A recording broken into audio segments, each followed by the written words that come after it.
नमस्कार प्यारे बच्चों। स्वागत आप सबका आपके ऑनलाइन प्लेटफॉर्म पर। कैसे हो आप सब? उम्मीद व आशा करते हैं कि सब स्वस्थ होंगे, मस्त होंगे और अपनी तैयारी को बहुत बेहतरीन तरीके से कर रहे होंगे। लास्ट क्लास में रजिस्टर वाले चैप्टर में हमने कलर कोड के बारे में पढ़ा। Colour code in the sense carbon colour code, क्योंकि कार्बन का आकार जो होता है वो बहुत छोटा होता है। इस वजह से इस छोटे से इक्विपमेंट पर कलर कोडिंग की जाती है और वो कलर कोडिंग 2 प्रकार की होती है, बैंड टाइप और बॉडी टाइप। बैंड टाइप में हमने देखा कि 4 प्रकार के, वैसे तो 3 प्रकार के बैंड टाइप हमने पढ़े थे। 4 बैंड रजिस्टर, 5 बैंड रजिस्टर और 6 बैंड रजिस्टर। लेकिन मेनली जो यूज़ होता है वो 4 बैंड टाइप रजिस्टर का हम प्रयोग करते हैं। 4 बैंड में आपको मैंने बताया था कि प्रथम जो बैंड रहेगा, प्रथम पट्टी, प्रथम बैंड जो प्रथम अंक को बताता है। द्वितीय पट्टी, पट्टी जो उसके ऊपर है, रिंग जो बोल सकते हो जिसे आप। द्वितीय पट्टी, द्वितीय बैंड होता है और वो क्या बताते हैं? द्वितीय अंक को बताता है। फिर तृतीय पट्टी, तृतीय बैंड रहेगा और वो क्या कहलाएगा? गुणक कहलाएगा। गुणक को हम लिखते हैं 10 की पावर में। और जो चौथी वो जो रहेगी पट्टी, वो चौथा बैंड रहेगा जिसे हम क्या बोलते हैं? टॉलरेंस यानी कि सहनशीलता बोलते हैं। जब 5 बैंड और 6 बैंड पे हमने देखा तो स्टार्टिंग के 3 अंक हो जाएँगे, प्रथम अंक, द्वितीय अंक, तृतीय अंक। 5 बैंड की बात बता रहा हूँ पहले, प्रथम अंक, द्वितीय अंक, तृतीय अंक। चतुर्थ रहेगा वो गुणांक रहेगा, फिर 5वाँ जो रहेगा वो क्या रहेगी आपकी? सहनशीलता। ये 5 बैंड का हो गया। फिर 6 बैंड में भी स्टार्टिंग के 3 अंक रहेंगे, प्रथम अंक, द्वितीय अंक, तृतीय अंक, फिर हमने गुणक देखा, फिर हमने सहनशीलता देखा और लास्ट में हमने देखा टेम्परेचर कोएफ़िशिएंट यानी कि ताप गुणांक। तो ये हमने अच्छे से पढ़ा था, फिर उसके ऊपर हमने न्यूमेरिकल भी किए थे। ट्रिक आपको मैंने बताई थी, जो आपको सिर्फ याद क्या करना था? कलर किस पोज़ीशन पे आता है और उसके लिए ट्रिक क्या थी? B, B, Roy. एक बार इस पे लिख देता हूँ। फिर आज थोड़ा-सा रिवर्स चलेंगे, रिवर्स कैसे वो मैं अब आपको बताऊँगा। ट्रिक थी B, B, Roy, B, B, Roy, ROY, Roy, ठीक है? Great, Britain, very good, wife, very good wife. Wearing क्या पहनती है? गोल्ड, सिल्वर और नेकलेस, गोल्ड, सिल्वर, नेकलेस। और ये जो लास्ट वाला था ये क्या बताता है? नो कलर, कोई भी कलर नहीं होगा, कोई भी कलर नहीं होगा। जब कोई भी कलर नहीं होगा तो इसमें एक ही चीज ध्यान रखनी थी, उसकी जो सहनशीलता थी, टॉलरेंस थी, तो वो क्या थी? प्लस माइनस 20% थी। प्लस माइनस क्या थी जी? 20%। ये इस ट्रिक बेस पे हमने कल की क्लास में 1-2 न्यूमेरिकल भी ट्राई किए थे, आपको ध्यान भी होगा अच्छे से। अच्छा, फिर स्टार्ट कहाँ से करना था? आपको स्टार्ट करना था यहाँ से, उँगली वैसे 1, 2, 3 ये 3, लेकिन यहाँ से स्टार्ट करना था। यहाँ से 0 से, बी, बी, रो, ए और 5 पे फिर मैंने बताया था 4 का सेट, फिर 5 पे आएगा ग्रीन, वहाँ तक आपको मैंने बता दिया था। तो 0, 1, 2, 3, 4, 5, 6 लगातार चलेगा 0 से लेकर 9 तक। जो टॉलरेंस रहेगी वो इसकी पावर रहेगी, यानी कि यहाँ हमने देखा था कि ये वाला क्या हो जाएगा? 10 की पावर 0 रहेगा, 10 की पावर 1 रहेगा, 10 की पावर 2 रहेगा, बस 1 मिनट लगेगी, 10 की पावर 3 रहेगा, ये 10 की पावर क्या रहेगा जी? ये 10 की पावर 4 रहेगा, ये क्या रहेगा? 10 की पावर 5 रहेगा, ठीक है? ये 10 की पावर 6 रहेगा, ये 10 की पावर 7, जो इनका नंबर है वही इनकी पावर में जाएगा। ये 10 की पावर 8 रहेगा, इस वाले को हमने क्या कहा था? 10 की पावर 9 रहेगा। यहाँ गोल्ड और सिल्वर में ध्यान रखना, गोल्ड और सिल्वर में ध्यान रखना, ये 10 की पावर -1 और ये 10 की पावर -2 रहेगा। 10 की पावर -1 और 10 की पावर 2 रहेगा। फिर टॉलरेंस में जीरो वाला की तो कुछ होगी नहीं, प्लस माइनस 0% करो कोई प्रभाव नहीं पड़ेगा। ध्यान रखेंगे कि ब्राउन से प्लस माइनस 1%, प्लस माइनस 2%। फिर 3 और 4 का यूज नहीं करते। जो 5 पे ग्रीन है उसके लिए हमने 0.5 प्लस माइनस 0.5%, प्लस माइनस 0.5%। उसके नेक्स्ट है वो प्लस माइनस 0.25% और सबसे अच्छी वॉयलेट की रहती है, लेकिन इसकी भी इससे कम है टॉलरेंस। टॉलरेंस क्या बताता है कि टेम्परेचर के साथ इसकी वैल्यू में कोई ज़्यादा फ़र्क नहीं पड़ेगा। जैसे मान के चलो कुछ एक ऐसे ज़ुबान के धनी होते हैं लोग, कि भई कैसी भी परिस्थिति हो जाए, वो अपनी ज़ुबान से नहीं मुकरते हैं। और कुछ एक लोग होते हैं कि भई थोड़ा-सा कॉम्प्लिडिक्शन आ ही जाता है। यहाँ कुछ और है, वहाँ कुछ और है। समझ गए मेरी बात को? तो वॉयलेट है, उसकी सबसे अच्छी टॉलरेंस है, वो है 0.1%, 0.10 10% भी बोल सकते हो। यानी कि पॉइंट 10% इसकी रहती है, लेकिन इससे भी कम किसकी है? इससे भी कम आपकी ग्रे यानी कि स्लेटी रंग की, लेकिन उसे हम यूज़ नहीं करते। गोल्ड की ध्यान रखेंगे प्लस माइनस 5% और सिल्वर की ध्यान रखेंगे प्लस माइनस 10%। नो कलर की रहेगी ±20%। लेकिन टॉलरेंस को कभी कभार अल्फाबेटिक ऑर्डर में वो पूछ लेता है, तो ध्यान रखेंगे नीचे से स्टार्ट करेंगे, गोल्ड और सिल्वर की जे के, फिर ऊपर चले जाएंगे। जो वॉयलेट था उसकी सबसे अच्छी मैंने कहा था यूज करेंगे, इसको हम यूज बहुत कम करते हैं, इस वजह से यहाँ जो नंबर है वो बी सी डी, ग्रीन का डी है, और फिर ऊपर से एफ और जी, एफ और जी। ये कभी कभार टॉलरेंस वाले नंबर भी आपको अल्फाबेटिक नंबर में मिल जाते हैं। यहाँ तक हमने अच्छे से पढ़ लिया था। अब थोड़ा सा रिवर्स चलेंगे। कल की क्लास में मैंने ऐसे बताया था कि भी 4 बैंड का है, जैसे लाल, हरा, पीला और गोल्ड, तो इसका कितना प्रतिरोध होगा, उस इक्विपमेंट का टोटल प्रतिरोध कितना होगा, वो हमने पूछा था। आज थोड़ा रिवर्स चलना है। रिवर्स कैसे? 2 एग्जांपल या 3 एग्जांपल हम करेंगे, 2 काफी है, ताकि उससे ये पता लग जाए कि अगर आपको ये कह दे कि जैसे कोई एक कार्बन प्रतिरोध है बैंड टाइप, और उसका जो प्रतिरोध का जो मान है वो है 2.5 किलो ओम। कितना मान है? 2.5 किलो ओम +-5%। अब जैसे ही +-5% देखा तो लास्ट वाला बैंड तो डिसाइड हो गया कि लास्ट में क्या आएगा, गोल्ड आएगा, क्योंकि गोल्ड वाले की जो टॉलरेंस होती है वो +-5% है। अगर यहाँ लास्ट में होता +-10%, इसका मतलब सिल्वर होता, और +-20% है, इसका मतलब कोई भी बैंड नहीं है। तो स्टार्टिंग के 3 ही अक्षर आपको नजर आते हैं, ठीक है। तो हमें अब क्या बताना है? तो प्रतिरोध के रंगों का अनुक्रम लिखें, मतलब हमें रंग बताने हैं कि उस कार्बन प्रतिरोध में कौन कौन से रंग है, कौन कौन से रंग है।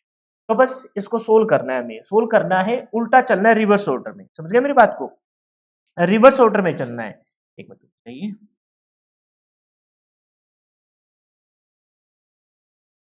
ठीक है। रिवर्स ऑर्डर में चलना है बेटा। हमें क्या दे रखा है? हमें दे रखा है 2.5 किलो ओम ±5%, ये हमें दे रखा है, ठीक है। और कितने बैंड का बताया है? इसने बोला है स्पेशली कि ये जो प्रतिरोध है वो कितने बैंड का है? 4 बैंड का है। सबसे पहले इसका पॉइंट हटाएंगे, पॉइंट हटाएंगे, बटा में 10 आएगा। किलो का मतलब क्या? 1000 होता है क्या बेटा? ठीक है। ओम, किलो की जगह हमने 1000 ओम लिख लिया, और फिर क्या है? ±5%। बोलो जरा, +-5%, ठीक है। अब आपको पता है कि एक जीरो से ये जीरो तो कट जाएगी, कितना बचा? 25 गुना में 100। क्या 100 को बेटा एक स्टेप रोकने के लिए मैं क्या 10 की पावर 2 लिख सकता हूँ क्या? और +-5%। आप कहोगे ऐसे क्यों लिखा है बेटा? क्योंकि हमें जो रजिस्टर बनाना है वो कितने बैंड का बनाना है? हमें जो रजिस्टर बनाना है वो 4 बैंड का बनाना है। तो 4 बैंड का बनाना है तो 4 ही पट्टी यूज करेंगे, 4 ही पट्टी यूज करेंगे। उसमें से एक पट्टी तो बेटा ये फिक्स है, उसमें से अगर 4 पट्टी का बैंड है तो उसमें से ये देखा हमने कितनी पट्टियां फिक्स है बेटा? एक पट्टी तो ये फिक्स है। जो लास्ट वाला क्या बताती है? लास्ट वाली बताती है जी सहनशीलता। क्या बताती है?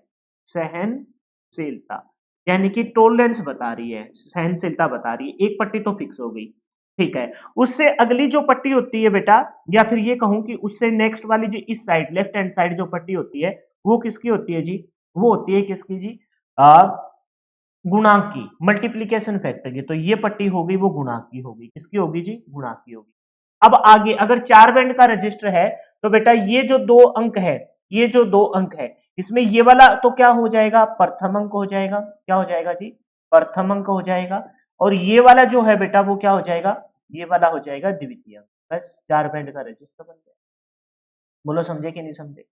यानी कि हमें रिवर्स ऑर्डर में चलना था, विपरीत क्रम में चलना था। सबसे पहले ये पहला न्यूमेरिकल है, हम जो थोड़ा बहुत आराम से खोल के कर रहे हैं। सबसे पहले हमने देखा 2.5। 2.5 ओम की जो ज्यादातर वैल्यू होते हैं ना वो राउंड फिगर में होती है, पॉइंटों में कम ही चांसेस है, लेकिन फिर भी कभी कभार आ जाते हैं मार्क में। 2.5 पॉइंट हटाया, बटा में 10, जीरो से जीरो कटेगा। ये तो फिक्स है कि ये टॉलरेंस है, सहनशीलता है, तो इसको तो हमने साइड में ही रखा है, ये तो साइड में चलती रही। फिर हमने देखा है कि 25 गुना में 100 था, 100 को क्या मैं 10 की पावर 2 लिख सकता हूँ? 4 बैंड का रजिस्टर है, इसका मतलब इस साइड से देखा हमने, सबसे पहले लास्ट वाली सहनशीलता है वो गुणांक है। फिर ये 2 बच गए, स्टार्टिंग में 4 बैंड का है, याद करो 4 बैंड वाले में, 4 बैंड वाले में याद करो बेटा, 4 बैंड का जो रजिस्टर मैंने बताया था, 4 बैंड के रजिस्टर में मैंने साफ साफ आपको बोला था कि इस रजिस्टर में आपको टोटल बैंड कितने रहेंगे? टोटल बैंड तो सर 4 रहेंगे। टोटल बैंड कितने रहेंगे? 4 रहेंगे। जैसे मैं एक रजिस्टर, ठीक है, टोटल बैंड 4 रहेंगे। जैसे मैंने कहा कि ये फर्स्ट बैंड है, ठीक है, ये सेकंड बैंड है, और ये थर्ड बैंड है, ठीक है बेटा, और फिर यहाँ गैप देके थोड़ा सा ये फोर्थ बैंड है। तो मैंने बताया था ना कि प्रथम वाला तो क्या होगा? स्टार्टिंग के दो तो क्या होंगे? अंक होंगे, प्रथम अंक, और क्या होंगे? द्वितीय अंक। फिर ये जो तीसरा होगा ये क्या होगा? ये गुणांक होगा। याद है ना आपको सारी बात? गुणांक होगा। और ये जो चौथा बैंड है बेटा ये क्या होगा? ये होगा जी सहनशीलता। क्या होगी? सहनशीलता यानी कि टॉलरेंस होगी। तो बस हमें पता है कि इस 4 बैंड वाले में स्टार्टिंग के तो 2 अंक होते हैं, तो प्रथम अंक, द्वितीय अंक, फिर ये गुणांक हो गए, ये सहनशीलता होगी। अब कुछ बचा, अब रंग लिखने बाकी है और हम लिख देंगे बहुत इजीली। सबसे पहले बैकफुट पे चलो, बी बी रोय। हमें रंग को क्या ध्यान होना है, यहाँ से स्टार्ट करना है, नीचे यहाँ 0 से बी 2 पे जाना है। तो 2 पे जाने के लिए बी बी रोय, रोय का आर आएगा। आर मतलब किसको, पहले लिख देता हूँ, कैपिटल में लिख देता हूँ कि भी कौन कौन से आने वाले हैं। उसके लिए पहले मैं नंबर लिख देता हूं। तो सबसे पहले क्या आएगा, आर आएगा। क्या आएगा, आर। फिर है 5 पे, 5 पे याद ही होगा, रो आर ओ वाई, है ना, आर बी बी रो ओ वाई। फिर ग्रेट ब्रिटेन, वैसे भी 5 का याद है तुमको, क्या आता है, ग्रीन आता है। क्या आता है, ग्रीन आता है। फिर है गुणज, गुणज में क्या रहेगा, गुणज में है जी 10 की पावर 2, 0 1 2, यहां आना है बी बी रोए, यानी कि फिर से क्या आ गया, रेड आ गया। और फिर सहनशीलता में है +-5%। बताओ ये किसकी होती है, ये होती है जी गोल्ड की। तो बस अब हमें लिखना है आर मतलब लाल, फिर जी मतलब ग्रीन यानी कि हरा, फिर आर मतलब फिर से लाल, क्योंकि दोनों जगह क्या है, 10 की पावर 2 है। 10 की power 2, 0 1 2, B B Roy, R आएगा। फिर गोल्ड मतलब सुनहरा। कल जब पहला क्वेश्चन हमने किया था ना बेटा, यही था वो पहला क्वेश्चन, लाल हरा लाल सुनहरा नाम का कोई प्रतिरोध है तो बताइए कि उसका लाल हरा सुनहरा, लाल हरा लाल और सुनहरा 4 बैंड है, तो उसका प्रतिरोध बताओ। तब हमने प्रतिरोध निकाला था 2.5 किलो। आप देख सकते हो पीछे, यही था। आज उसको रिवर्स करके लिख दिया कि बेटा 2.5 किलो ओम का कोई प्रतिरोध +-5% टॉलरेंस के साथ है, तो उसके बैंड लिखो। तो उसके बैंड क्या होंगे, लाल हरा लाल सुनहरा। क्लियर है, हो जाएगी कहानी, क्लियर है, बहुत बढ़िया। एक और न्यूमेरिकल लेते हैं। अच्छा, जो बच्चा नोट करना चाहे वो नोट कर सकता है रोक के, फिर एक न्यूमेरिकल और लेंगे। ठीक है, नेक्स्ट देखिए, कह रहे कि 4 बैंड का फिर से है, कितने बैंड का है बेटा, 4 बैंड का है, 4 बैंड का प्रतिरोध है। ठीक है, इसकी वैल्यू हमें दे रखी है 51 किलो ओम +-5%। जैसे ही 5% दिखा तो हम टूट पड़े कि +-5%। अच्छा मान के चलो यहाँ 5% साफ साफ दिखाई दे रहा है, यहाँ होता +-10%। क्या होता, वहां 5% है और हमें पता है कि 5% किसके लिए होता है, गोल्ड के लिए होता है जी। किसके लिए होता है, गोल्ड। गोल्ड मतलब सुनहरा। ठीक है, 5% का मैं ऑलरेडी बता ही चुका हूं, तो मैंने यहां कर लिया +-10%। ठीक है, +-10%। तो कह रहा है कि तो प्रतिरोध के रंगों का अनुक्रम ज्ञात कीजिए, अनुक्रम बताना है हमने। ठीक है, तो बेटा सबसे पहले किलो को बदलेंगे, 51 गुना में, किलो का मतलब क्या होता है, 1000 होता है। लिखना चाहो तो लिख दो, 1000 लिखो, या फिर ये तरीका है, या फिर एक काम करो तुम, क्या 1000 को तुम 10 की पावर 3 लिख सकते हो क्या, और +-5% आ गया। 5 नहीं है, 10% कर लिया हमने, प्लस माइनस कितना है, 10%। किलो मतलब, किलो का मतलब क्या होता है, किलो का मतलब होता है 6000, और 1000 को क्या लिख सकते हो, 10 की पावर 3। अच्छा ऐसा क्यों किया है, क्यों करना पड़ा ऐसा, तो तुमको मैंने क्या बताया, अभी 4 बैंड का जब रजिस्टर होगा, ये इतना तो तुमको जज करना पड़ेगा।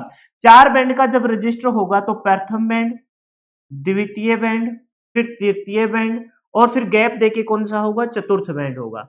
तब मैंने ये बात बताई है ना कि बेटा ये जो स्टार्टिंग के 2 होंगे, ये तो क्या बताएंगे, अंक को बताएंगे, प्रथम अंक और द्वितीय अंक को बताएंगे। बेटा ये जो तीसरा होगा, ये किसको बताएगा, ये गुणांक को बताएगा। किसको बताएगा, गुणांक को बताएगा। तो हमने देखा कि भाई 2 अंक तो साफ साफ नजर आ रहे हैं, ये स्टार्टिंग के 2 अंक तो साफ साफ नजर ही आ रहे हैं। 2 अंक तो हमने देख लिया कि भाई ये रहे 2 अंक।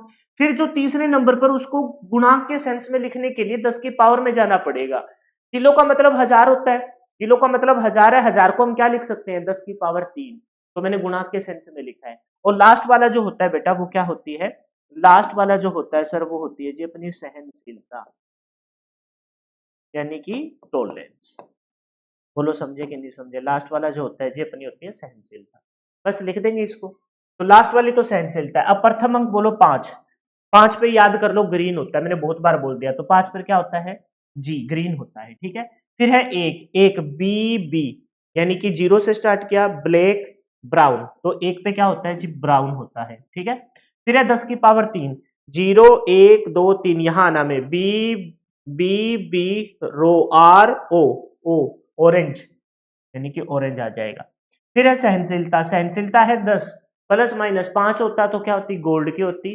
प्लस माइनस 10 है तो किसकी होगी, सिल्वर की होगी। और प्लस माइनस 20% है तो किसकी होगी, नो कलर। तो यानी कि लास्ट वाला क्या आ जाएगा, लास्ट वाला आ जाएगा जी अपना सिल्वर। सहनशीलता क्या आ जाएगी, सिल्वर। ठीक है, सबसे पहले कौन सा है, सबसे पहले जी ग्रीन, ग्रीन मतलब क्या बोलेंगे, हरा। ठीक है, बी, बी क्या है, ब्राउन, एक नंबर पे है, ब्राउन मतलब भूरा। ओ, ओ मतलब 3 नंबर पे है, 10 की पावर 3 गुणज में है, यानी कि संतरी। और सिल्वर को क्या बोलते हैं, ठीक है, तो अपना आंसर हो जाएगा हरा, भूरा, संतरी और। बताइए कहानी क्लियर हुई कि नहीं, समझे कि नहीं समझे। बहुत आसान है, बस आपको सिर्फ और सिर्फ ये पता होना चाहिए कि उसको लिखें कैसे। आइडिया तो देखो लगाना पड़ेगा, 4 बैंड वाले में ध्यान रखना, स्टार्टिंग के तो 2 अंक है और तीसरा गुणांक है और चौथा सहनशीलता है।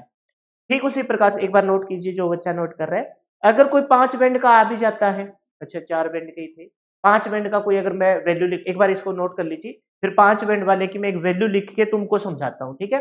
कल वाला जो क्वेश्चन था उसको रिवर्स मोड में कर लेंगे। कल जो क्वेश्चन था मेरे ख्याल से था 122 किलो ओम प्लस माइनस 5%। तो 5 बैंड का एक बनाते हैं जिसके कलर कोड हमें लिखने हैं। क्वेश्चन में हम वैल्यू ले लेते हैं, कितनी थी, शायद 122 थी, चलो कोई बात नहीं, ना भी होगी तो कोई बात नहीं, plus 122 kilo ohm plus minus 5%, ये है। और हमें क्या लिखना है, रंगों के अनुक्रम लिखने हैं।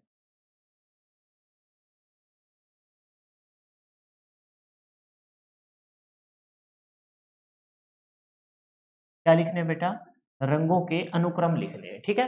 लिखने की कोशिश करते हैं, 5 बैंड का बनाना है। अब एक बार तुम्हारा ध्यान में लगाना चाहूंगा 5 बैंड की, 5 बैंड का देखो, 5 बैंड पे तुमको ध्यान है, प्रथम बैंड, द्वितीय बैंड, तृतीय बैंड, ठीक है बेटा, फिर चतुर्थ बैंड, थोड़ा सा गैप देके, और फिर पांचवें बैंड के बीच में अच्छा सा खासा गैप आ जाएगा, ठीक है। ये हो गया पांचवा।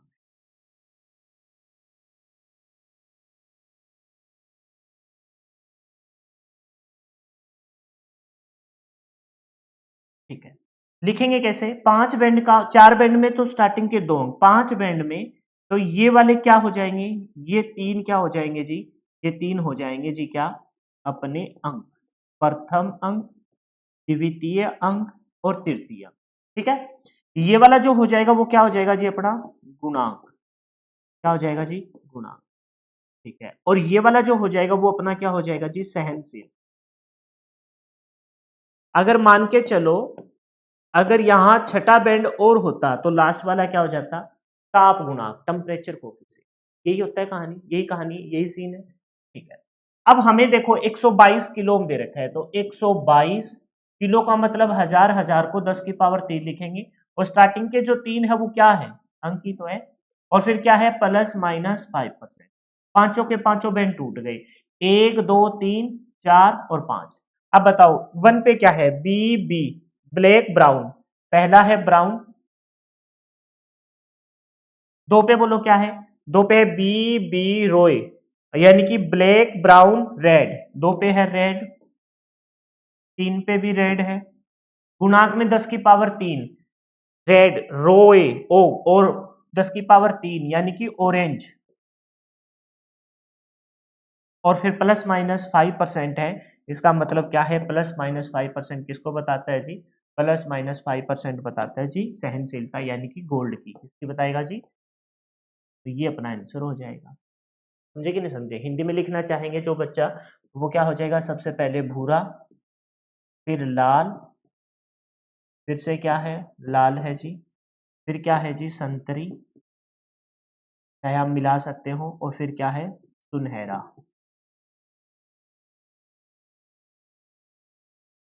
ठीक है। चाहे जो बच्चा मिलाना चाहे वो मिला भी सकते, ये अपना भाई। बोलो समझे कि नहीं समझे, ये बताइए, क्या आप रिवर्स मोड में बातों को समझे कि नहीं समझे, पलट के लिख दोगे, कोई समस्या किसी प्रकार की। कोई समस्या नहीं है, नोट कीजिए, फिर आगे चलते हैं टाइप ऑफ रजिस्टर। ठीक है, कलर कोड से संबंधित जितनी भी पॉसिबिलिटी बन सकती थी, जो समझाने लायक थी, वो कवर हो गई है। इसके बाद आपकी प्रैक्टिस बनती है, प्रैक्टिस आप खुद से कीजिए प्रीवियस ईयर की क्वेश्चन। नेक्स्ट देखिए, नेक्स्ट है जी प्रतिरोध का वर्गीकरण। यहाँ से कोई क्वेश्चन शायद ही पूछा जाता है, लेकिन एज पर टीचर होने के नाते मेरे को बताना पड़ेगा, शायद ही कोई क्वेश्चन पूछा जाए, और वैसे भी चीजें समझ के लिंक करते हुए पढ़े तो क्या पता कहाँ आगे चलकर काम आ जाए। तो बोला कि प्रतिरोध का वर्गीकरण, क्लासिफिकेशन ऑफ रेजिस्टेंस, प्रतिरोध का वर्गीकरण सामान्य 3 प्रकार से होता है, निम्न मान से, मध्य मान से और उच्च मान से। बस आपको ध्यान रखना है कि जो निम्न मान के प्रतिरोध रहेंगे, निम्न मान के जो प्रतिरोध रहेंगे बेटा, जिनकी वैल्यू, प्रतिरोध की वैल्यू ना, वो 1 ओम से कम होगी। प्रतिरोध की वैल्यू क्या होगी? 1 ओम से कम होगी। मध्य मान के जो प्रतिरोध रहेंगे बेटा, उनकी वैल्यू 1 ओम से लेकर 100 किलो ओम तक, 100 किलो ओम तक वेरी करेगी। 1 ओम से लेकर कहां तक जाएगी? 100 किलो ओम तक जाएगी। और बेटा जो उच्च मान के प्रतिरोध रहेंगे ना, उनकी वैल्यू, आइडिया बस ये वर्गीकरण कर दिया, उनकी वैल्यू ना 100 किलो ओम से क्या रहेगी? ज्यादा रहेगी। भाई आपको एटलीस्ट इतना पता होना चाहिए कि जिस चैप्टर को आप पढ़ रहे हो उसमें किस कैटेगरी में उनको डिवाइड किया है। टाइप में देखा तो हमने कार्बन टाइप और वायर बाउंड टाइप, फिर डिफरेंट टाइप ऑफ रजिस्टर भी हमने देखे।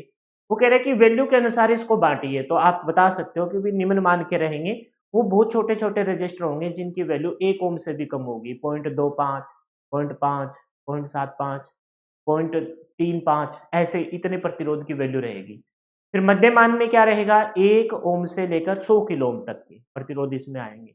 और फिर उच्च मान के कहा जाएंगे? 100 किलो ओम से ज्यादा रहेंगे। तो एग्जाम्पल के तौर पर जो निम्न मान के प्रतिरोध होते हैं जिनकी वैल्यू 1 ओम से कम है, उनको हम यूज कहां करते हैं? तो उनको हम यूज करते हैं आर्मेचर बाइंडिंग में। ज्यादातर कहां यूज करते हैं जी? आर्मेचर बाइंडिंग में हम प्रयोग करते हैं। आर्मेचर वाइंडिंग, आर्मेचर बाइंडिंग में इनका प्रयोग करते हैं। अच्छा, मध्यम मान के प्रतिरोध है वो हम अपने घरों में यूज करते हैं। ज्यादातर किसमें होते हैं? बल्ब का फिलामेंट होता है, क्योंकि ये जो प्रतिरोध है जिनकी वैल्यू 1 किलो ओम से लेकर कहां तक है? 1 किलो ओम से लेकर 100 किलो ओम तक है, उन प्रतिरोधों को हम ज्यादातर अपने घरों में यूज करते हैं। एक तो हो गया बल्ब का फिलामेंट, और या फिर आपने देखा होगा हीटर वायर को। हीटर वायर में भी किसका यूज किया जाता है? हीटर वायर में भी आपके मध्य मान के 1 से लेकर 100 किलो ओम तक के प्रतिरोध का यूज किया जाता है। उच्च मान के जो प्रतिरोध है जिनकी वैल्यू 100 किलो ओम से ज्यादा होगी, उनका हम प्रयोग करेंगे इंसुलेशन वर्क, यूज करेंगे इंसुलेशन, यानी कि जहां जो अपने से करंट पास होने ही ना दे। ये वाले जो होंगे, ये तो बहुत ही थोड़े, मतलब बहुत ही थोड़ा नियंत्रण करेंगे धारा का, धारा के प्रवाह को बहुत ही कम रोकेंगे। और ये जो है निम्न मान के, ये कहाँ यूज किए जाएंगे?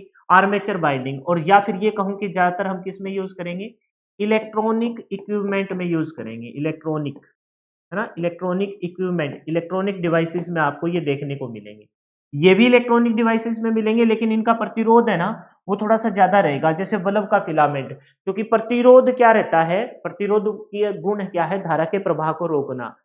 एनर्जी देते नहीं, एनर्जी का लॉस करते हैं, किसके तौर पर? उष्मा के तौर पर, विद्युत का नष्ट, एनर्जी को नष्ट करते हैं।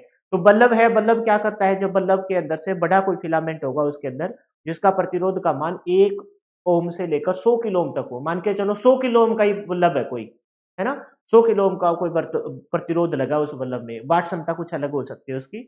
तो वो उसके अंदर से आएगी जब विद्युत धारा, तो उसको रोकेगा, रोकेगा तो विद्युत धारा को उष्मा के तौर पर नष्ट करेगा, बहुत ज्यादा प्रकाश करेगा, और साथ में थोड़ी सी हीट भी प्रोड्यूस करेगा। आपने देखा होगा ना बल्ब के जो पैटीज वगैरह एक छोटे से बॉक्स में रखते हैं पैटीज समोसे, तो वो एक बड़े बाट का, है ना, जो आज तो वैसे एलईडी आने लगी, लेकिन फिर भी ना बड़े बाट का एक बल्ब लगा देते हैं, ताकि वो जो पैटीज समोसे है ना, वो क्या रहे? गर्म रहे। तो क्यों गर्म रहते हैं वो? क्योंकि प्रकाश की वजह से नहीं, जो प्रकाश के साथ ऊष्मा क्रिएट होती है, हीट प्रोड्यूस होती है, इस वजह से गर्म रहते हैं। ठीक उसी प्रकार से हीटर वायर भी तो क्या करता है? ऊष्मा का प्रोड्यूस करता है, इंक्रीज करता है, और विद्युत को ना ऊष्मा के तौर पर नष्ट कर देता है। और उच्च मान के प्रतिरोध है जो क्या करेंगे इंसुलेशन वर्क में, जैसे मान के चलो इंसुलेटर जो होते हैं खास करके जो आपकी वायर आती है, आपने देखे होंगे ना खंबे के साइड में जो लगा होता है एग टाइप इंसुलेटर, या फिर आपने अपने घर में घर का सिंपल सा प्लास होता है, प्लास के ऊपर जो प्लास्टिक का कवर चढ़ाया जाता है तो वो भी इंसुलेटर का प्रतिरोध ना 100 ओम से ज्यादा होता है, तो धारा के प्रवाह को रोकता है, आपको करंट या झटका लगने से और रोकेगा। तो जिस प्रतिरोध का मान निम्न मान का है वो तो आपके घरेलू वर्क में, इलेक्ट्रॉनिक इक्विपमेंट में हो गए, खास करके किसमें आर्मेचर बाइंडिंग में, ठीक है। फिर जो निम्न मान के हैं वो कहाँ यूज किए जाएंगे, बल्ब फिलामेंट और हीटर वायर। उच्च मान के प्रतिरोध जिनका प्रतिरोध 100 किलो ओम से ज्यादा है तो वो यूज किए जाएंगे इंसुलेशन या फिर कहेंगे अर्थिंग में। किसमें यूज किया जाएंगे, अर्थिंग में। आप कहोगे अर्थिंग में कैसे यूज कर रहे हैं, वैसे अर्थ है ना उसका प्रतिरोध ना लगभग शून्य माना गया है, शून्य माना गया है, तो इसका मतलब ये हुआ कि भी पृथ्वी में कितना भी करंट आप भेज दो अंदर, अर्थिंग कर दो, तो फिर आपको ना करंट का बिल्कुल भी झटका महसूस नहीं होगा, है ना। करंट का बिल्कुल भी झटका महसूस नहीं होगा। अर्थिंग ना बोलकर आप इसे अर्थ प्रतिरोध लिख लो ताकि आपको कंफ्यूजन ना हो, क्योंकि अर्थिंग करना मतलब उसका तो पूरे पृथ्वी का आपने प्रतिरोध शून्य माना है, तो कोई भी बॉडी को अगर आपको प्रोटेक्ट करना हो कि बिजली का झटका ना लगे तो उसकी अर्थ कर देते हैं, तो इसको हम बोलेंगे अर्थ प्रतिरोध में।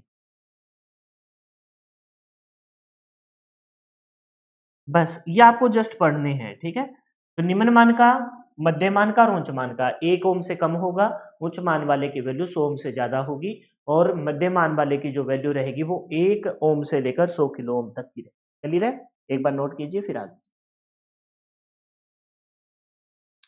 चलो ठीक है। अब प्रतिरोध का रजिस्टर का सबसे मोस्ट इंपोर्टेंट पोर्शन स्टार्ट होता है, जिससे 101%, अगर ऐसे सोचो कि एक ही क्वेश्चन आए प्रतिरोध चैप्टर से तो वो चैप्टर न्यूमेरिकल बेस में इस वाले टॉपिक से आता है, प्रतिरोधों का संयोजन, विभिन्न संयोजन, यानी कि प्रतिरोध को हम किस प्रकार से जोड़ते हैं। फिर मान के चलो आपको एक सर्किट बनाना हो जिसमें बहुत सारे प्रतिरोध आपको धारा के प्रवाह को रोकने के लिए डिफरेंट डिफरेंट वैल्यू को यूज करने हो, तो कैसे जोड़ोगे उनको, तो उनको जोड़ेंगे हम या तो श्रेणी क्रम संयोजन के तौर पर, या उनको समांतर क्रम संयोजन रहेगा, या उनका रहेगा मिश्रित संयोजन। श्रेणी क्रम को बोलते हैं सीरीज कनेक्शन होगा, समांतर क्रम को बोलेंगे पैरेलल कनेक्शन होगा, और मिश्रित जो संयोजन होगा उसको हम ये बोल सकते हैं कि मिश्रित संयोजन में किसका कॉम्बिनेशन होता है, श्रेणी क्रम भी आ जाता है। कौन आ जाता है जी, श्रेणी क्रम के भी रजिस्टर यूज करेंगे, है ना, और साथ में किसको यूज करेंगे, साथ में हम समांतर क्रम के भी प्रतिरोधों को यूज करेंगे। श्रेणी और समांतर का मिश्रित कॉम्बिनेशन क्या कहलाता है, आपका मिश्रित संयोजन कहलाता है। श्रेणी मतलब क्या बोलते हैं, सीरीज, है ना, और समांतर को क्या बोलते हैं जी, पैरेलल, पैरेलल, और दोनों के कॉम्बिनेशन से क्या बनता है जी, मिश्रित संयोजन मिलता है। वही बात लिख रखी है लेकिन बस एक बार लिख लेंगे तो आपको याद हो जाएगा, मिश्रित बनता है। मिश्रित को क्या बोलते हैं जी, मिक्स, मिक्स करेक्ट, ठीक है। तो बस ये हमें पढ़ने हैं, और फिर इस क्लास में तो ज्यादातर ना मैं थ्योरी कराऊंगा, लेकिन नेक्स्ट क्लास में मैं आपको बहुत अच्छे से इनके पूरी एक क्लास इनके बेस्ड ऊपर न्यूमेरिकल को हम सोल्व करेंगे, और जब आपके ये न्यूमेरिकल हो जाएंगे ना फिर आपको तसल्ली हो जाएगी कि भी अपना रजिस्टर नाम का, प्रतिरोध नाम का चैप्टर अच्छे से खत्म होता है। तो इनके कॉम्बिनेशन को हमको पढ़ना है। सबसे पहले हम स्टार्ट करेंगे श्रेणी संयोजन से, श्रेणी संयोजन यानी कि सीरीज कनेक्शन। मोटी मोटी आगे भी लिखा पड़ा है सब कुछ, ठीक है, लेकिन मोटी मोटी ध्यान बात को मैं बताता हूं। इसमें ना धारा का मान, धारा का मान, ये बात ऑलरेडी मैं बोल चुका हूं, धारा का मान क्या रहता है, समान रहता है, नियत रहता है। इसके अंदर क्या होगा, आपको पता है पैरेलल में क्या होता है, धारा तो समान हो नहीं सकती क्योंकि अलग अलग कनेक्शन दे रखे हैं आपने। इसमें क्या, वोल्टेज का मान, इसका मान जी, वोल्टेज का मान क्या रहता है, फिक्स रहता है, वोल्टेज का मान फिक्स रहता है, नियत रहता है, ठीक है। जबकि इसके अंदर दोनों का है, तो जहां जहां भी हमें देखा कि भी मिश्रित श्रेणी से बात नहीं बन रही ना आपकी समांतर से बन रही, तो मिश्रित का यूज करते हैं, तो उसमें धारा के भी फिक्स नहीं रख सकते, और उसमें वोल्टेज यानी कि वोल्टेज ड्रॉप जो ओवरऑल बनती है उसको भी फिक्स नहीं रखते। तो आपको ध्यान रखना है कि भी सीरीज कनेक्शन में किसका मान नियत रहता है, धारा का मान नियत रहता है, और पैरेलल कॉम्बिनेशन यानी कि समांतर क्रम में वोल्टेज का मान नियत रहता है। अब वन बाय वन इनको पढ़ते हैं और समझते हुए चलते हैं। सबसे पहला कौन सा है जी, श्रेणी क्रम संयोजन। कौन सा है जी, श्रेणी क्रम संयोजन है, जिसको हम क्या बोलते हैं, सीरीज कनेक्शन। पढ़िए इसको, दो या दो से अधिक प्रतिरोधक का, दो या दो से अधिक प्रतिरोधकों का ऐसा संयोजन जिसमें प्रत्येक प्रतिरोध से प्रभावित धारा का मान समान हो, जिसमें प्रत्येक प्रतिरोध से प्रभावित धारा का मान क्या हो, समान हो, उसको हम क्या बोलते हैं, श्रेणी क्रम संयोजन बोलते हैं। चलो एक श्रेणी क्रम संयोजन मैं बनाता हूं ना। वैसे तो चाहो तो आप इसको ऐसे शो कर सकते हो, है ना, लेकिन ये समझना कि ये जो डब्बा मैंने बनाया ना, ये फिक्स टाइप का एक प्रतिरोध है, तो मैं डब्बों के सेंस में बना रहा हूं, ठीक है।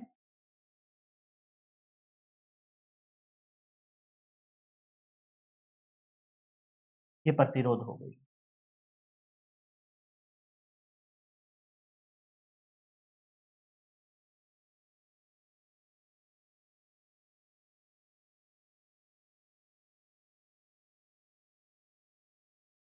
प्रतिरोधकों का एक ऐसा संयोजन, पढ़ लीजिए अब, दो या दो से अधिक, जैसे ये क्या हो गया जी, ये हो गया जी अपना R1, ये प्रतिरोध क्या है, R1 है, ये प्रतिरोध R2 है, और ये प्रतिरोध R3 है। इसने क्या बोला है, दो या दो से अधिक प्रतिरोधकों का ऐसा संयोजन जिसमें प्रत्येक प्रतिरोध से प्रभावित धारा, अब प्रत्येक प्रतिरोध से प्रभावित धारा, अगर जब मान के चलो यहां से जो धारा आई आ रही है, तो इसके अंदर से भी क्या जाएगी, आई जाएगी, इसके अंदर से भी क्या जाएगी, आई जाएगी, इसके अंदर से भी क्या जाएगी, आई जाएगी, धारा का मान समान हो तो उसे श्रेणी क्रम संयोजन कहते हैं। अच्छा, फिर ये संयोजन बनता कैसे है, तो आप ऐसे कहोगे कि पहले प्रतिरोध का अंतिम छोरा अगले प्रतिरोध के पहले छोर से जोड़ दिया जाए, फिर दूसरे प्रतिरोध का अंतिम छोर तीसरे प्रतिरोध के प्रथम छोर से जोड़ दिया जाए, फिर तीसरे प्रतिरोध का अंतिम छोर चौथे प्रतिरोध के प्रथम छोर से जोड़ दिया जाए। ऐसे बोलते हैं इनकी डेफिनेशन। वो डेफिनेशन कोई पेपर में तो पूछी नहीं जाती भाई। पैरेलल में क्या होगा कि सारे के सारे प्रतिरोध का प्रथम छोर एक साथ जोड़ दिया जाए और सारे के सारे प्रतिरोध का अंतिम छोर एक साथ जोड़ दिया जाए, तो पैरेलल कॉम्बिनेशन। मैं कहता हूं ऐसा कोई क्वेश्चन पेपर मैंने तो आज तक देखा है। ठीक है, तो हमें मोटा मोटा क्या देखना है, हमें डेफिनेशन के तौर पर जो पेपर में पूछी जाती है वो क्लियर करनी है। तो वो क्लियर कैसे होगी, तो आपको ध्यान रखना है कि ऐसा कोई प्रतिरोध जिसमें से धारा का जो मान है वो प्रत्येक प्रतिरोध में क्या हो, समान हो, तो ऐसे प्रतिरोध को क्या कहते हैं, श्रेणी क्रम प्रतिरोध कहते हैं, श्रेणी क्रम संयोजन कहते हैं। ठीक है, श्रेणी क्रम संयोजन में कुल विभवांतर का मान प्रत्येक प्रतिरोध के वोल्टेज पात, वोल्टेज ड्रॉप के क्या होता है, बीजगणितीय योग के बराबर होता है। अब सुनो, यहां इस प्रतिरोध के अक्रॉस कितनी वोल्टेज ड्रॉप होगी, तो हम कहेंगे V1 ड्रॉप होगी, क्योंकि R प्रतिरोध है और धारा R1 प्रतिरोध है और धारा I आ रही है। इस प्रतिरोध के अक्रॉस भी क्या आएगी, धारा I आएगी, और वोल्टेज प्रतिरोध क्या है, R2 है, तो वोल्टेज ड्रॉप को मैंने डिनोट कर दिया V2 हो। ठीक है, इस प्रतिरोध में भी धारा I आएगी क्योंकि धारा तो समान रहती है। प्रतिरोध की वैल्यू कुछ अलग है, R3 है, तो इसके अक्रॉस में वोल्टेज ड्रॉप क्या रहेगी। वो कह रहा है कि धारा का तो मान प्रत्येक प्रतिरोध में समान है। धारा तो हमने बता दिया कि धारा का मान प्रत्येक प्रतिरोध में क्या हो, प्रत्येक प्रतिरोध में क्या हो जी, समान हो। ये बात तो क्लियर हो गई, लेकिन आपको पता है धारा समान हो गई, लेकिन प्रत्येक में वोल्टेज ड्रॉप रहेगा, वो अलग अलग रहेगा, क्योंकि इसका प्रतिरोध अलग है, इसका प्रतिरोध अलग है और इसका प्रतिरोध अलग है। तो जो वोल्टेज ड्रॉप रहेगी वीटी, टोटल जो वोल्टेज ड्रॉप रहेगी, टोटल वोल्टेज ड्रॉप रहेगी, वो सभी वोल्टेज ड्रॉप का बीजगणितीय योग होगा, V1 प्लस में V2 प्लस में V3। अगर मान के चलो चौथा भी प्रतिरोध हो तो फिर क्या हो जाएगी, V4 हो जाएगी, V5 हो जाएगी। समझ गए इस बात को, तो वो बीजगणितीय योग के क्या होगा जी, बराबर होगा, बीजगणितीय योग के क्या होगा जी, बराबर होगा। समझ गए इस बात को, ठीक है। अब आप सबको पता है कि V इज इक्वल टू क्या होता है, मेरे नाम से मैंने अच्छे से याद करवाया था। V इज इक्वल टू होता है सर IR, V IR, याद है ना, वो बॉक्स बना के और मैंने आपको बहुत अच्छे से समझाया था कि V इज इक्वल टू क्या होता है जी, IR होता है। तो V याद कैसे करवाया था, मेरे नाम से याद करवाया था, और मैंने बहुत साफ साफ शब्दों में बोला था, ये मेरा नाम लिख लेना, इसी से बन जाएगा आपका ओम्स का नाम, ओम्स लो बन जाएगा। याद है क्या आपको, क्योंकि हम प्रतिरोध के स्टार्टिंग में भी इसको ही पढ़ के आए थे ना, R is equal to V upon में आई। ठीक है, तो हमें क्या देखना है, हमें तो R बताना है, नहीं हमें वोल्टेज ड्रॉप बताना है, V लिख रखा है, तो V इज इक्वल टू क्या होता है जी, IR होता है। V इज इक्वल टू क्या होता है जी, IR होता है। अब जरा V टोटल वोल्टेज निकालना है हमें, तो टोटल वोल्टेज अगर हम निकाल रहे हैं तो V1 में, V1 के अक्रॉस प्रतिरोध बताओ कौन सा है, V1 के अक्रॉस प्रतिरोध तो है क्या, पहले I लिखते हैं, धारा का मान तो सब में नहीं था, I है, और V1 के अक्रॉस प्रतिरोध का मान R1 है। ठीक है, यहाँ धारा तो आई है सर, और इसके अक्रॉस जो प्रतिरोध है वो R2 है। सर धारा तो आई है, V is equal to I R होता है, लेकिन इसके अक्रॉस जो वोल्टेज है वो R3 है। और ये कहानी ऐसे ही चलती रहेगी अगर आगे प्रतिरोध जोड़ रखे हो, और यहाँ जो टोटल वोल्टेज है वो VT। बोलो क्लियर है क्या? ये मैं चाहता तो आपको डायरेक्ट लिख सकता था कि टोटल प्रतिरोध है वो R1 plus R2 plus R3 है, लेकिन वो कहां से आया है उस बात को मैं एक्सप्लेन कर रहा हूँ। कोई ज्यादा लंबा चौड़ा समय नहीं लगेगा, लेकिन काम की बात है, छोटी छोटी बातें सीखते हुए चलोगे तो बहुत अच्छा रहेगा। आप बताओ, टोटल जो वोल्टेज रहेगी बेटा, टोटल जो वोल्टेज रहेगी V T is equal to, अगर मैं आई को कॉमन ले लूं तो अंदर क्या बचा, R1 प्लस में R2 प्लस में R3, बचा कि नहीं बचा? जी सर बिल्कुल बचा। ठीक है, नेक्स्ट पेज पे चल रहा हूं बेटा। हमने देखा कि V T is equal to total voltage है वो किसकी इक्वल आ गई, आई को सर आपने कॉमन लिया है, वो आ गई R1 प्लस में R2 प्लस में किसके R3, है ना। प्रत्येक में अगर धारा का मान समान हो तो आई को हमने कॉमन ले लिया। अच्छा, V T is equal to, आप बताइए, आई बटा में आ जाएगा, जो मल्टीप्लाई कर रहा है वो इस साइड जाके डिवाइड करेगा, R1 प्लस में R2 प्लस में R3, और सर अगर R4 होता तो प्लस में R4 लिख लेते। आपने बहुत अच्छे से बताया था सर, आपके नाम की स्पेलिंग VIR है।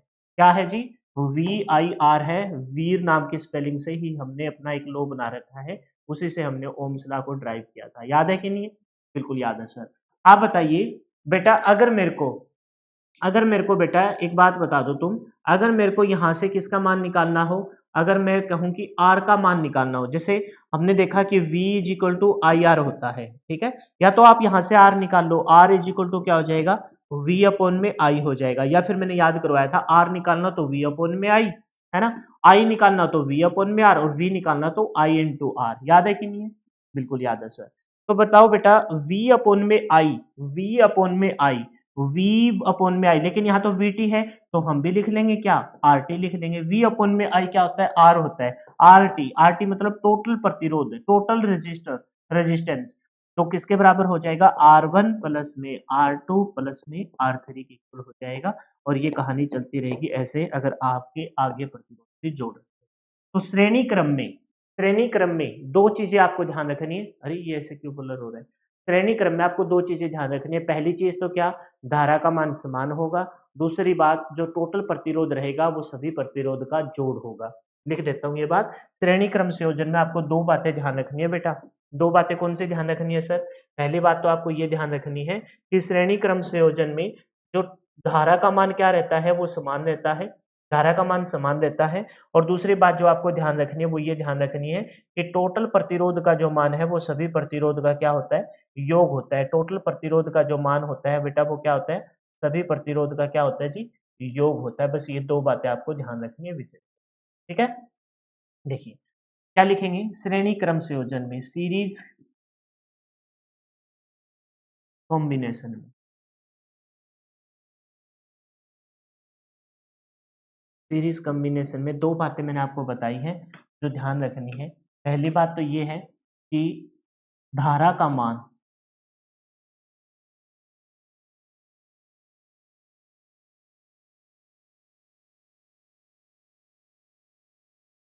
सभी प्रतिरोधों में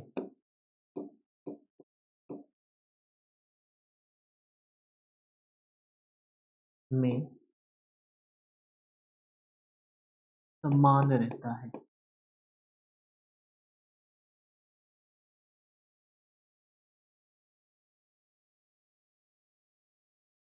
दूसरी बात जो आपको ध्यान रखनी है बेटा वो ये है कि कुल प्रतिरोध का मान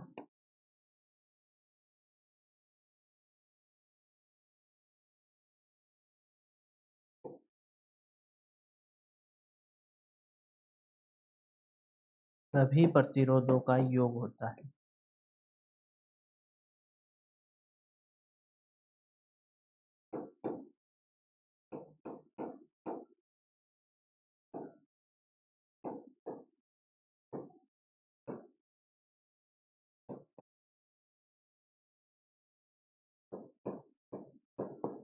बताइए, बात क्लियर हुई कि नहीं हुई?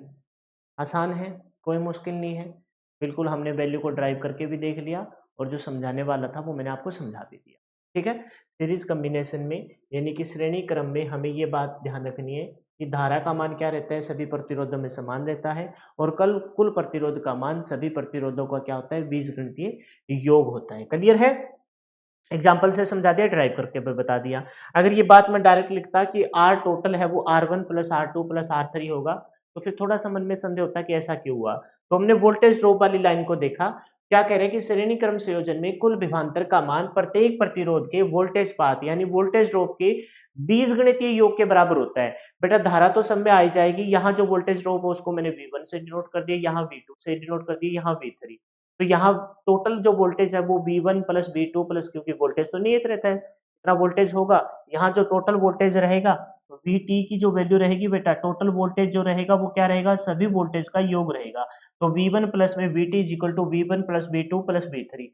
V1 की वैल्यू को क्या निकलेंगे, R into R1, I into R2, I plus I को कॉमन लिया, VT अपन में I मतलब RT बन के क्या हो जाएगा, RT बन के तैयार हो जाएगा R1 प्लस में R2 प्लस में R3। क्लियर है?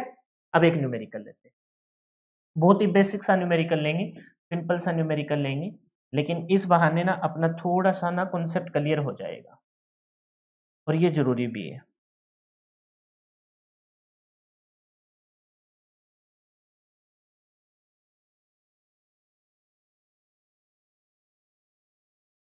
तो बच्चों वाली बात, लेकिन भाई क्या करें, सीखना तो पड़ेगा।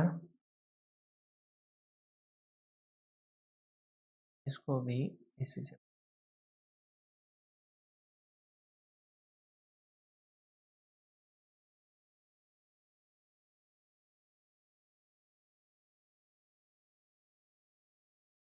सभी प्रतिरोध को किस में जोड़ दिया जी, श्रेणी क्रम में जोड़।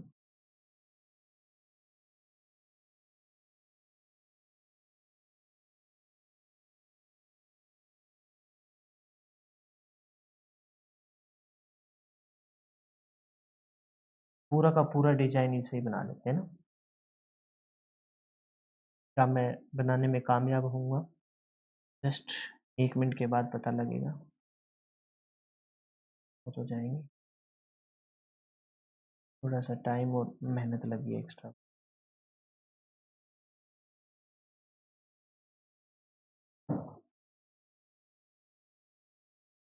एक मिनट रुकिए भाई,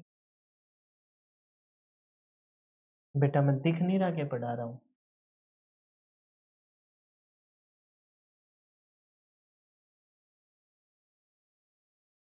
फिर ये सिलेक्शन होके बढ़ क्यों नहीं रहे, इधर ही आ गए, बताओ कैसे बढ़ाएं, तो कोई बात नहीं,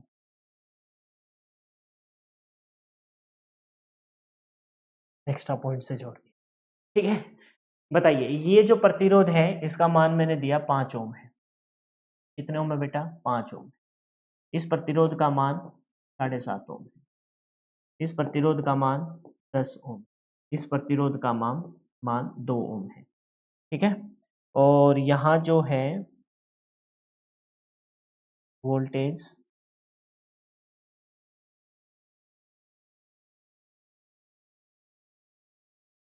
मैंने डिनोट कर दी V वोल्टेज, क्या है, V वोल्टेज है।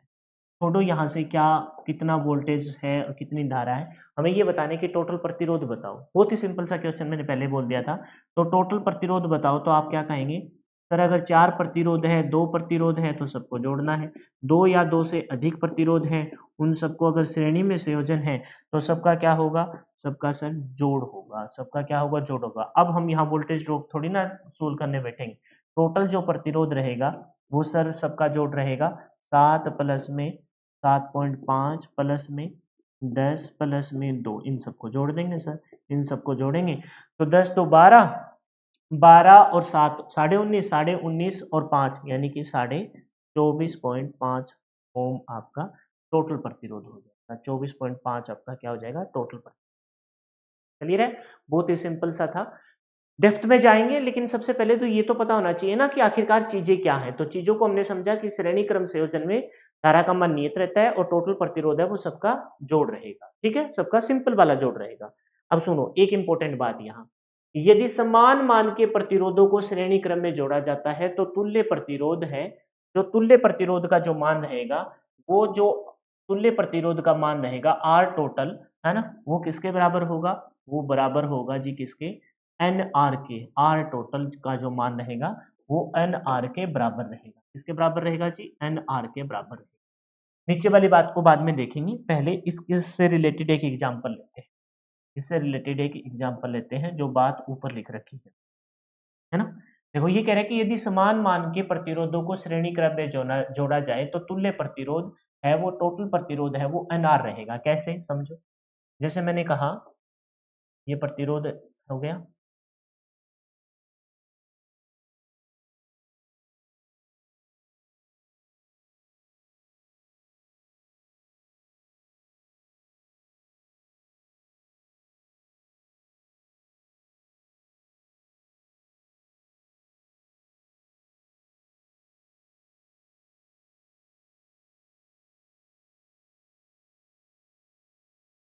आप कहोगे सर ऐसा कैसे पॉसिबल है? ठीक है, ठीक ही बन गया है क्या?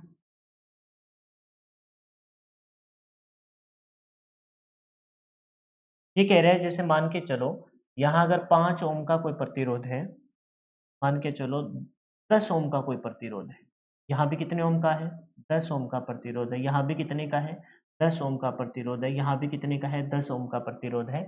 और यहाँ जो धारा है कोई भी मान रहेगा, आई रहे, कोई भी वोल्टेज रहे, वीटी रहे, तो इसके अंदर जो टोटल प्रतिरोध रहेगा, टोटल प्रतिरोध आर टी, टोटल प्रतिरोध रहेगा वो एन आर, एन आर से उसे डिनोट करेंगे। एन मतलब नंबर ऑफ, एन का मतलब यहाँ क्या है? एन का मतलब है जी, यहाँ ये बात लिख लीजिए आप, इंपॉर्टेंट बात है। एन का मतलब रहेगा यहाँ नंबर ऑफ रजिस्टर। एन मतलब क्या रहेगा? Number of register. कितने रजिस्टर आपने यूज किए उनसे डायरेक्ट मल्टीप्लाई कर देंगे। तो हमने कितने रजिस्टर यूज किए? 1 2 3 4, 4 इंटू में प्रत्येक प्रतिरोध का मान क्या है जी? प्रत्येक प्रतिरोध का मान 10 है। बहुत बच्चों वाली बात है। कितना आ जाएगा? 40 ओम। लेकिन ये बच्चों वाली बात है ना, पेपर में डायरेक्ट पूछी जाती है, इस वजह से मैंने बताया है। यदि समान मान के प्रतिरोधों को श्रेणी क्रम में जोड़ा जाए तो ये बात पेपर में आई हुई है कि टोटल जो तुल्य प्रतिरोध रहेगा वो एन आर रहेगा। एन मतलब नंबर ऑफ रजिस्टर। कितने रजिस्टर यूज किए हैं? 4। 5 होते तो 5 से मल्टीप्लाई कर देते, जिनकी जो वैल्यू है 10 होते तो 10 से मल्टीप्लाई कर देते। क्लियर है? दूसरी लाइन पढ़िए। श्रेणी क्रम संयोजन का तुल्य प्रतिरोध सबसे अधिक मान के प्रतिरोध से अधिक होता है। हालांकि पीछे भी मैं ये एग्जांपल करा के आया हूं, ऐसा कोई उसी से बता सकता था, लेकिन फिर भी एक और एग्जांपल से समझ लेते हैं। एक और एग्जांपल से समझ लेते हैं। इस बहाने प्रैक्टिस भी तो हो जाएगी। छोटी छोटी मगर मोटी बातें हैं।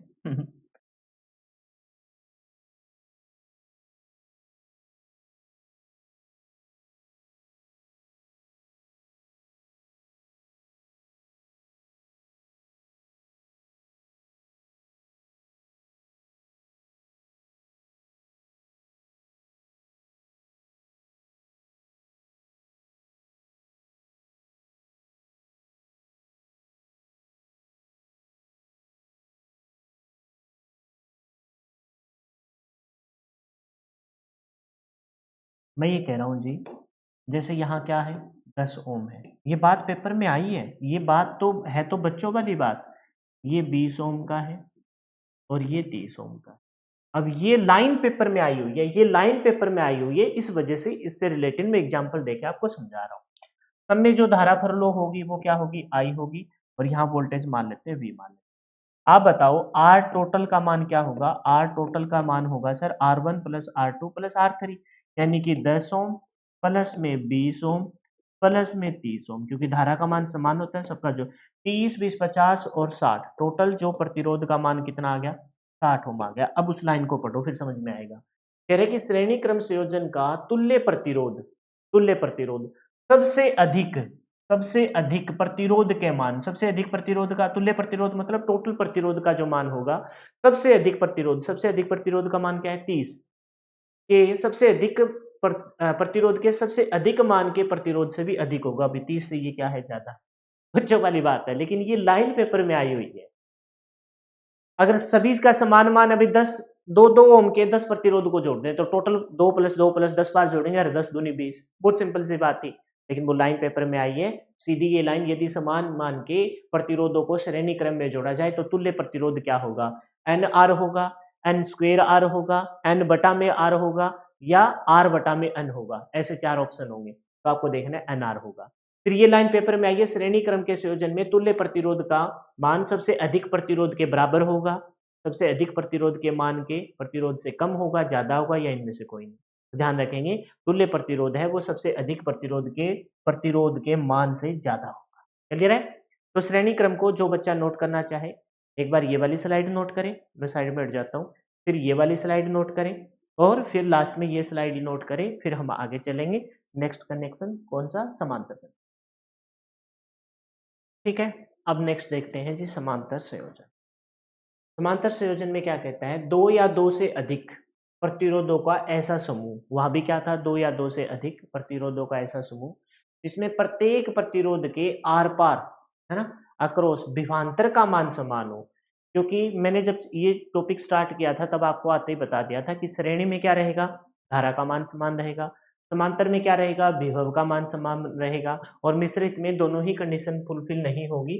तो ये कह रहे हैं कि समांतर कॉम्बिनेशन में दो या दो से अधिक प्रतिरोधों का ऐसा समूह जिसमें प्रत्येक प्रतिरोध के आर पार के विभवांतर का मान समान हो उसे समांतर क्रम संयोजन कहते हैं। ठीक है, अभी मैं थोड़ा सा इसमें डायग्राम के माध्यम से आप लोगों को एक्सप्लेन करूंगा कि समांतर संयोजन किस प्रकार से बने। एक बार उससे थोड़ा सा अच्छे से।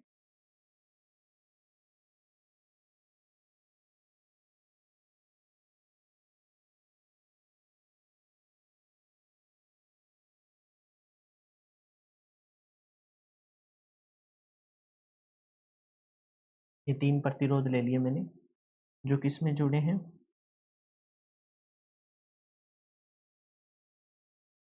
जो समांतर में जुड़े हैं।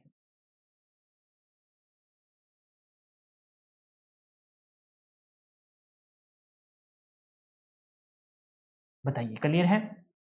जैसे मैंने ये कह दिया ये R1 है, ये R2 है और ये R3 है।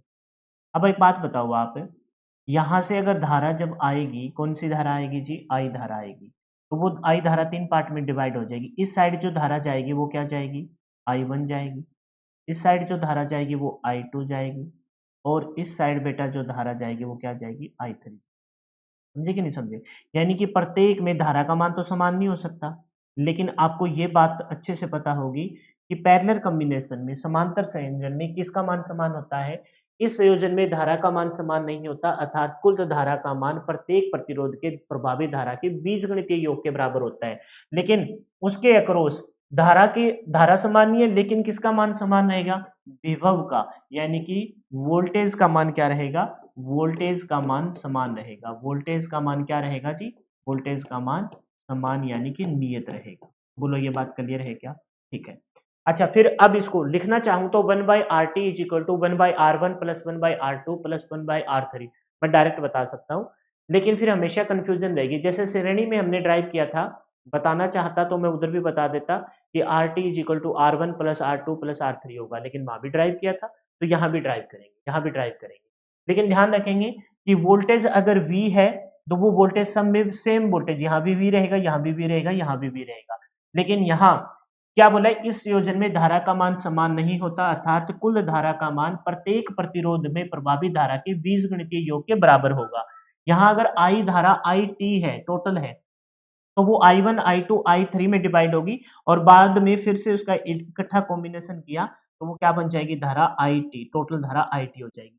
तो ये कह रहा है कि ये जो धारा टोटल IT है ये किसके रहेगी? बीजगणितीय योग के बराबर होगी, मतलब I1 प्लस में I2 प्लस में I3 के बराबर होगी। बेटा जब हमने श्रेणी किया था तो मैंने देखो वहां क्या लाइन लिख रखी है, श्रेणी में लिख रखा है क्या? श्रेणी क्रम संयोजन में कुल विभवांतर का मान प्रत्येक प्रतिरोध के वोल्टेज ड्रॉप के बराबर होगा और उसके बीजगणितीय योग के बराबर होगा। जो बराबर नहीं है, इसमें धारा बराबर है तो वोल्टेज को जोड़ेंगे। श्रेणी में वोल्टेज जोड़ा VT is equal to V1 plus V2 V plus V3। बेटा इसमें कौन बराबर नहीं है? इसमें धारा बराबर नहीं है। वोल्टेज बराबर है तो इसमें धारा बराबर नहीं है, तो धारा को जोड़ेंगे। IT is equal to I1 plus I2 plus I। Clear है? अब वही बात कि वीर वाला फॉर्मूला लिखते हैं VIR, है ना, वही अपने नाम से VIR, अपने वाले फॉर्मूले से हमने फिर से एक बार रूबरू होना है। ये अपना फॉर्मूला था वीर, अपने नाम से, है ना, वीर। तो इसमें हमने देखा कि अगर हमें आई का मान निकालना तो आई का मान क्या होगा, आई का मान होगा वी अपॉन में आर। किसके बराबर होगा जी, वी अपॉन में आर। तो हम लिखेंगे आई टी जो इक्वल रहेगा वो रहेगा आई वन। आई वन में प्रतिरोध क्या है, आर वन है, तो V अपॉन में आर, वोल्टेज तो अपनी समान रहेगी, टोटल वोल्टेज V है, V अपॉन में आर वन, V अपॉन में आर वन प्लस में आई टू को क्या लिखोगे, वोल्टेज तो समान है, V अपॉन में प्रतिरोध आर टू है, आई थ्री में क्या लिखोगे, V अपॉन में आर थ्री लिखोगे। और ये कहानी ऐसे ही चलती रहेगी, ऐसे ही चलती रहेगी, जितने मान जितने प्रतिरोध है उतनी ही बार ये बात ऐसे रिपीट होती है। बोलो क्लियर है कि नहीं है। और यहाँ क्या है अपना, यहाँ है जी अपना आई टी। तो आई टी को फिर से यहाँ लिखना चाहो तो लिख सकते हो, नेक्स्ट स्टेप में लिखूंगा, यहाँ क्या आ जाएगा, I T is equal to V upon में, ठीक है। अब सब में से क्या कॉमन ले लो जी, सब में से वी कॉमन ले लो, तो I T is equal to V, हमने सब में से कॉमन ले लिया, वी हमने सब में से आई टी टोटल है, I T is equal to V हमने सब में से कॉमन ले लिया, अंदर क्या बचा, वन अपॉन में आर वन प्लस में वन अपॉन में आर टू प्लस में वन अपॉन में जी आर थ्री। और ये बात चलती रहेगी जितने प्रतिरोध आपने यूज किए। चलिए है, नेक्स्ट स्लाइड पे चले, यहां तक समझ में आया। क्योंकि हमारा जो फॉर्मूला था उस फॉर्मूले के तहत हमने पढ़ा है V is equal to I R होता है कि नहीं होता। लेकिन हमें अगर I का मान निकालना हो तो I का मान क्या हो जाएगा, V अपॉन में R। इस वाली चीज को हम यूज कर रहे हैं, I इज इक्वल टू क्या आता है जी, V अपॉन में R होता है। और ये बात आपने क्या पता कितनी बार रिपीट कर ली होगी, अब आपके जहन में अच्छे से सेट होगी। अब हमने जो कॉमन लिया है उसको नेक्स्ट स्लाइड पे देखिए, हमने लिखा है जी आई टी टोटल धारा, जो V उधर कॉमन लिया था वो मल्टीप्लाई कर रहा है, इस साइड आके क्या करेगा, डिवाइड करेगा, अपन पे क्या आ गया जी, और वोल्टेज पाथ क्या है, वोल्टेज ड्रॉप सब में समान है, इस साइड क्या बचा, वन अपॉन में आर वन प्लस में वन अपॉन में आर टू प्लस में वन अपॉन में आर थ्री। बचा कि नहीं बचा, ठीक है। एक बार फिर से जो पीछे लिखा था उसी वाले फॉर्मूले को फिर से, V इज इक्वल टू क्या था, आई आर था, V इज इक्वल टू क्या था जी, आई आर था कि नहीं था, बिल्कुल था सर। इसे हम, इसको हम कैसे भूल सकते हो क्या तुम, तो भूलने दूंगा ही नहीं इसे, था कि नहीं था, बिल्कुल था सर। अब एक बात बताओ, हमें पता है, हमें पता है इस बात का कि R is equal to V upon में आई होता है, वी अपॉन में क्या होता है, आई होता है, R is equal to V upon में आई होता है। अगर कोई ऐसी परिस्थिति आ जाए कि ये जो V अपॉन में आई है ये पलट के I अपॉन में V हो, क्या हो, I अपॉन में V हो, ये V अपॉन में आई है जो R के इक्वल होता है, अगर ये पलट जाए I अपॉन में V हो जाए, बेटा इस साइड पलटा है तो नाइंसाफी तो नहीं करेंगे हम, इस साइड भी पलटेंगे, वन अपॉन में क्या आ जाएगा, R आ जाएगा। बोलो इस छोटी सी बात को तुम समझे कि नहीं समझे। मैंने क्या कहा, V इज इक्वल टू क्या होता है भाई साहब, V इज इक्वल टू होता है जी I अपॉन में R, I into V is equal to होता है I इंटू R। अगर मैं यहां से R की वैल्यू निकालता हूं तो R इज इक्वल टू क्या हो जाएगा, V अपॉन में I। V अपॉन में I को अगर मैं पलट दूं, I अपॉन में V ले लो तो ये R था वो भी क्या हो जाएगा, वन बाई आर। यही बात यहां देखो, I अपॉन में V, I अपॉन में V पलटा हुआ है, आई अपॉन में बी तो वन अपॉन में आर, लेकिन वहां आई टोटल है, टोटल करंट को निकाल दें हम तो यहां आ जाएगा टोटल प्रतिरोध आर टी, इसके बराबर होगा आर वन प्लस में आर टू और प्लस में आर थ्री। और ये कहानी कहां तक चलती रहेगी, जितने प्रतिरोध आपने इस सर्किट की, बताओ समझ में आया है कि नहीं। इस बात को मैं सीधा भी निकाल सकता था, सीधा भी लिख सकता था कि भाई साहब ये होता है, लेकिन अगर समझ के कर लिया है तो पेपर में अब कोई कंफ्यूजन नहीं होगी और माइंड में भी कोई कंफ्यूजन नहीं होगी कि इस प्रकार की चीज को हमने कैसे सोचा। ठीक है, ये हमेशा अब आपके जहन में रहेगा कि हाँ सर ने बताया था कुछ ऐसा बता। ठीक है, अब श्रेणी क्रम से संयोजन से संबंधित दो चार मैं बातें आपको लिख के दे रहा हूँ, बातों को आप अच्छे से पढ़ लोगे और याद कर लोगे। श्रेणी क्रम संयोजन में क्या था, श्रेणी क्रम संयोजन में धारा का मान क्या था, समान था, और टोटल प्रतिरोध क्या था, सबका जोड़ था। लेकिन यहाँ टोटल प्रतिरोध ना इनवर्सली वन अपॉन में है, उस लाइन को मैं याद करने के सेंस में लिखूंगा, हालांकि वो कोई मैथ की लैंग्वेज में नहीं होगा, लेकिन पहले दो तीन बातें वो लिखते हैं, पैरेलल कॉम्बिनेशन यानी कि समांतर संयोजन।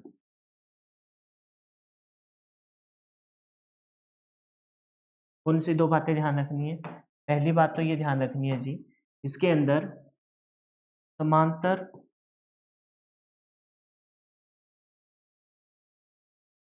संयोजन में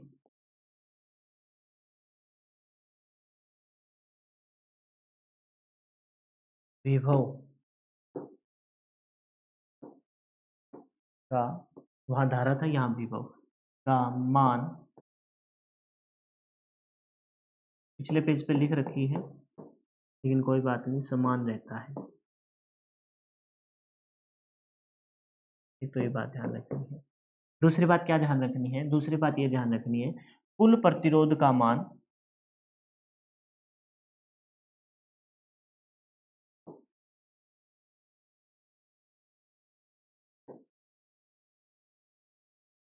वहां लिखा था मैंने, कुल प्रतिरोध का मान सभी प्रतिरोधों का योग होता है, लेकिन यहाँ योग तो है लेकिन इनवर्सली योग है। याद करना भी अपने को, तो भूले ना। श्रेणी में क्या कहेंगे? श्रेणी में कुल प्रतिरोध का मान सभी प्रतिरोधों का योग होता है। R T is equal to R one plus R two plus R three plus R four. यहाँ हम इसको याद करने के लिए लिख लेंगे, कुल प्रतिरोध का मान सभी प्रतिरोधों का इनवर्सली योग होता है। बस याद हो जाएगी, इनवर्सली मतलब वन अपन में आर वन, वन अपन में आर टू, वन अपन में आर थ्री। बस कुल प्रतिरोध का मान सभी प्रतिरोधों के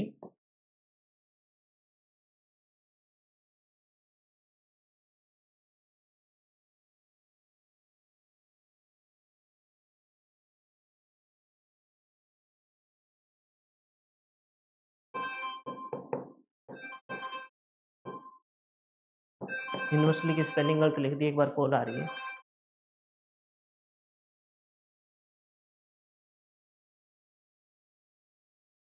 बाद में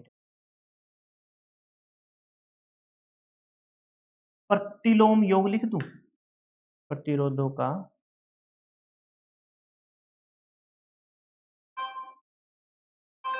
एक मिनट रुक जाओ भाई, रोक के ही अटेंड करनी पड़ेगी। प्रतिरोध के योग का ब्रैकेट में बस याद करने के लिए ये ध्यान दे लो, ये लिख देते हैं, वैसे कोई लॉजिक नहीं है इसका। विलोम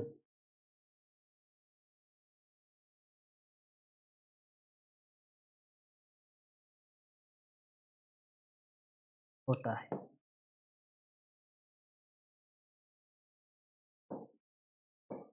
ठीक है भाई। अब ना एक सर आए हुए हैं नीचे, थोड़ा सा मेरे को एक एग्जाम्पल से जल्दी से बता के फिर मैं ये क्लास को रोक के बाकी बचा हुआ मिश्रित वाला कल की क्लास में कराऊंगा, ठीक है? क्योंकि कोई इतनी दूर से कोई गेस्ट चल के आए तो ऐसे हम, अपनी क्लास इंपॉर्टेंट है लेकिन उनके लिए लगेगा कि भाई टाइम नहीं दे रही, इस वजह से जल्दी से एक एग्जाम्पल ले लेते हैं।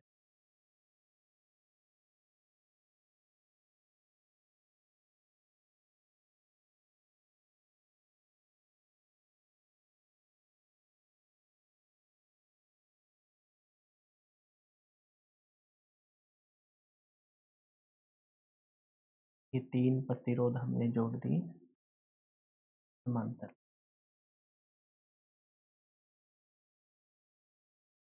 ठीक है भाई।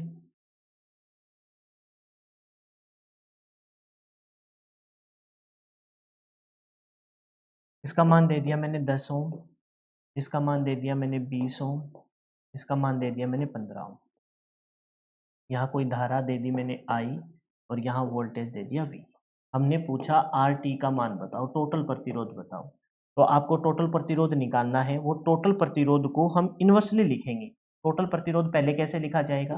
टोटल प्रतिरोध का मान ऐसे समझो, टोटल प्रतिरोध हमें निकालना है, लेकिन अपने पास जो फॉर्मूला है बेटा वो तो है 1 में आर, टोटल प्रतिरोध का मान होता है वो 1 में R1, व्युत्क्रम लिखा ना, प्रतिरोधों का योग का विलोम होता है R2, और प्लस में क्या रहेगा? R3 रहेगा। अब वैल्यू रखेंगे, वैल्यू रखेंगे तो 1/10, 1 बाय, दूसरा क्या है 20, और 1 बाय क्या है? 1 बाय है 15। अब इनका एलसीएम लिया जाएगा, एलसीएम लेंगे बेटा तो कितना आ जाएगा? एलसीएम आ जाएगा जी 60। तो 10 छिके 60, 20 दिए 60 और 15 चौके 60। तो टोटल जो प्रतिरोध 1 में आर टी है 6, 9, समझ गए ना, 6, 4, 3, 7 और 6, 13, 13/60, 13/60। लेकिन समझो ये है 1 में आर टी,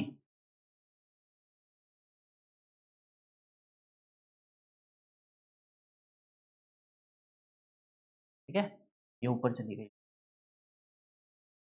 अभी जो वैल्यू आई है वो आई है 1 में आर टी, टोटल प्रतिरोध कितना आ गया?